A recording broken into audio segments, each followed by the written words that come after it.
Finding a balance with financial independence and frugality.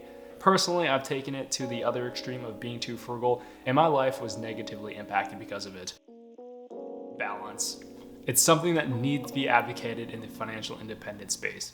When you go on any subreddit, you'll find these stories of these very young people saving 50 to 75% of their income. You definitely feel a little left behind, and my question is, how the fuck do you save 50% of your income? This doesn't represent the vast majority of people, and it's only a small minority of individuals. So if you're not hitting these high savings rates, it's not your fault. These people are just outliers to the rest of us. Realistically, if you can save anything above 10 to 20%, you're in the clear.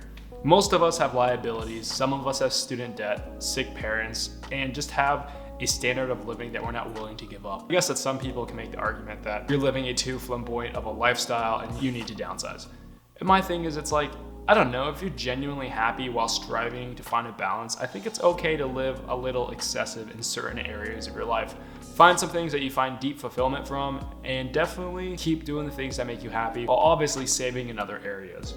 For myself, I've taken this to the other extreme of being too frugal, and this means cheaping out on quality items, missing out with friends when they invite me to dinner because I forced myself to have this crazy high savings rate, and if I didn't hit it, I was not allowed to be happy. And ironically, pursuing financial independence just made me more obsessive about money, and that was everything I cared about. And that's the whole irony. Isn't being financially independent to not worry about money? But I guess in the whole journey, I ended up forgetting the goal, and my savings rate and net worth was everything I cared about. And this got very toxic and dangerous because I set this high standard that I was not going to meet day in and day out. And I didn't account for the human factor of sometimes you just need to live and bills come up. And I was beating myself up so hard for not hitting up these abstract goals. And I guess one thing that really stood out to me was, if you have a somewhat enjoyable job, you don't need to reach financial independence as fast. If you enjoy what you do and you don't hate it, financial independence can be slowed down and you don't need to save as aggressively. Obviously, if you hate your job, you should be saving as much as you can to get out of that situation. But if you find fulfillment in what you do, you can lower your savings rate to enjoy life a little bit. And I think I took it to the far extreme of frugality, where I was missing out on experiences just to save money so I could hit this high criteria of hitting my 30% savings rate.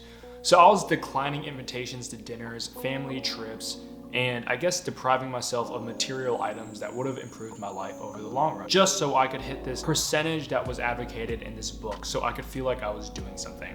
And this took a very toxic turn. Instead of being fulfilled and happy, I just became isolated. I was doing everything to save money. I was selling a lot of clothing and equipment that genuinely brought me a lot of joy, just so I could have a little more money in index funds, earning that 7% a year. Some people might say, well, you should live with roommates to save some more money. The whole frugality movement gets taken to the extreme polarity of just depriving yourself, and it's almost like it's advocated on the forum and you get support for being cheap.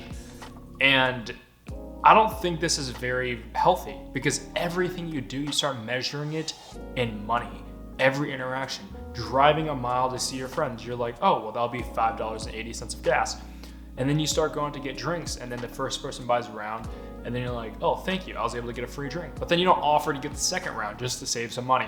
And I was like, what type of life is this if you have a ton of money in the end, you're financially independent, but you have no one to share that moment with? You're just alone, and now you don't have to worry about money, but you don't have any of the connections because you didn't maintain and foster those relationships further. Which leads me to my next point.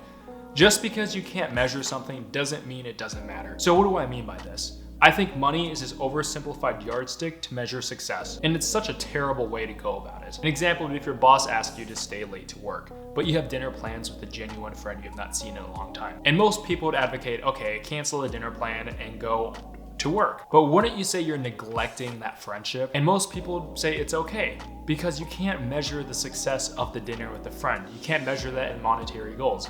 Versus if you stayed later, you can get the next promotion or you get a raise. But if we flip-flopped it, if you canceled work, then you're not seen as a hard worker. And if you go to dinner with your friend, you're kind of seen as a good friend. So it's this mix up of balance. A lot of things that I find meaningful, you can't put a monetary goal on. And just because I was trying to strive for financial independence, it really started to make me depressed. Every action, everything I did was focused on money. And I just feel like I wasn't living life anymore. I was solely surviving just so one day I can enjoy my life without working. But I was like, you can continue to work, strive for financial independence, and enjoy life. It doesn't have to be so aggressive, and it doesn't have to be so lavish. And I guess that's the conclusion I came to, was finding a balance while striving for financial independence. There's so many opportunities where I cheaped out on quality items to save money, and it really hurt me in the long term. Not investing in quality tires, bedding, shoes, or personal equipment like my laptop or iPhone. Things that I use every day that truly benefits me and makes my life a lot easier. And if I cheaped out instead of investing money in a quality mattress, my back would hurt and I wouldn't even sleep at all. So just to save a couple $100, it actually costed me more because I had to go and replace that bed. Or I guess personal safety. Tires for cars are so expensive. Like, it's $1,000 for quality tires. If I get the cheap ones, they only last 2 years. I'm just gonna have to replace them and it'll cost me more versus investing the $1,000, getting quality tires with a warranty for 4 years, and I just feel safe on the road. With the weather and rain and snow, it's better to invest in quality tires that'll keep me safer. And I was like, what's the whole point of this if I'm just trying to save some money and I die one day? And I hear this for a lot of people who just don't save at all. They have this excuse of like, I wanna live now and not when I'm old. Why can't you do both? So if you find certain areas that you genuinely find joy in, spend money, obviously budget it, right? But spend money on those hobbies and items that truly bring you joy. Start saving money in areas that you don't care. So for me, I almost didn't even start this YouTube channel because it cost $2,000 for a laptop and the equipment to start filming. And I was like, I'm not even hitting the savings goal that I set out for this month. I didn't hit this $1,000 I needed to invest in my index fund this month. And I was kind of really depressed. I was like, well, I feel like absolute failure because I wasn't hitting my savings rate. Because this book through these Reddit forums are telling me to save 50% of my income. And it just kept making me feel like I was being left behind. But I have no regrets that I invested my money in a MacBook and a camera equipment and microphones so I could start this YouTube channel. Because I know that if I didn't start this, I would regret this and it would be in the back of my head.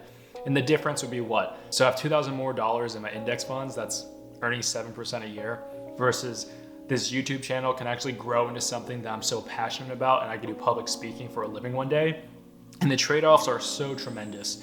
And I guess the issue was I was so indoctrinated and brainwashed in the financial independence movements, I kind of took it to the extreme. Because when you go on these forums, no one's advocating for balance. Everyone's advocating save for later. And I feel like there's a lot of people struggling with this, and I hope I can shed some light. Obviously, your miles may vary. If you can save 50% of your income, cheers to you. There's just certain things that I can't save money on. Like, I could have a roommate, but the anxiety it has created in the past, you can't put a price on mental health. And I've had a string of really shitty roommates that has absolutely scarred me for life. Having that quality and peace of mind of coming to my own place, even though I have to spend a little more money, is so invaluable. I can't put a price on it. Yes, there are ways I can probably save more money and not complain, but I wouldn't be happy. That's the whole point, is to be happy one day, right? And not have money to be a worry. But why does it have to be so fast? You can still strive for financial independence, but extend it a couple years. Yes, I can go balls to the wall and save aggressively, so I can retire 1 or 2 years earlier. But does that mean I have to suffer for 10 years straight? Versus extending that to 12 years and actually be happy. So these are some thoughts that crossed my mind, and I hope you guys can find some value. Like and subscribe for more content like this. Namaste.